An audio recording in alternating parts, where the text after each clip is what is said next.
السلام علیکم ورحمۃ اللہ وبرکاتہ۔ آئیے جانتے ہیں اللہ تعالیٰ کے 99 ناموں میں سے وہ مقیت ہے یعنی نگہبان ہے، وہ ہر چیز کی حفاظت کرنے والا، ہر چیز کو سنبھالنے والا، وہی مخلوق کو روزی دیتا ہے۔ وہ شکور ہے یعنی بہت شکر گزار، تھوڑے عمل پر زیادہ بدلہ دینے والا، نیکیوں کو بڑھانے، گناہوں کو مٹانے والا، تھوڑی شکر پر راضی ہونے والا، بہت انعام دینے والا۔ وہ لطیف ہے یعنی باریک سے باریک چیز جاننے والا اور بندوں کے ساتھ بھلائی اور احسان کرنے والا ہے۔ وہ حلیم ہے یعنی بردباری سے کام لیتا ہے۔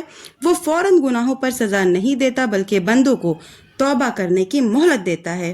وہ خبیر ہے یعنی ہر چیز سے باخبر، مخلوق کی کوئی چیز اس سے پوشیدہ نہیں، چاہے وہ مخلوق متحرک ہو یا ساکن، ناقد ہو یا صامت، چھوٹی ہو یا بڑی۔ وہ حفیظ ہے یعنی اپنی مخلوقات کی حفاظت کرتا ہے، اس کا علم ہر چیز کو محیط ہے۔ وہ حافظ ہے، وہ بندوں کے اعمال کی نگرانی کرتا ہے اور اپنے نیک بندوں کے گناہ میں پڑنے سے بچاتا ہے۔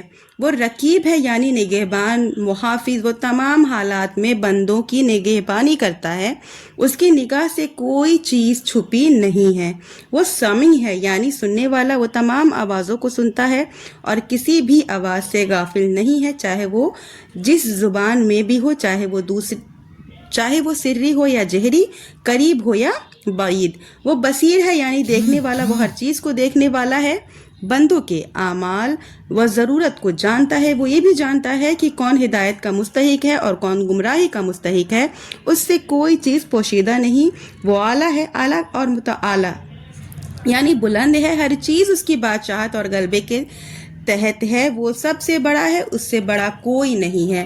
وہ حکیم ہے یعنی حکمت والا، وہ ہر چیز کو اپنی حکمت و عدل سے نہایت مناسب جگہ رکھتا ہے، اس کے اقوال و افعال میں حکمت ہے۔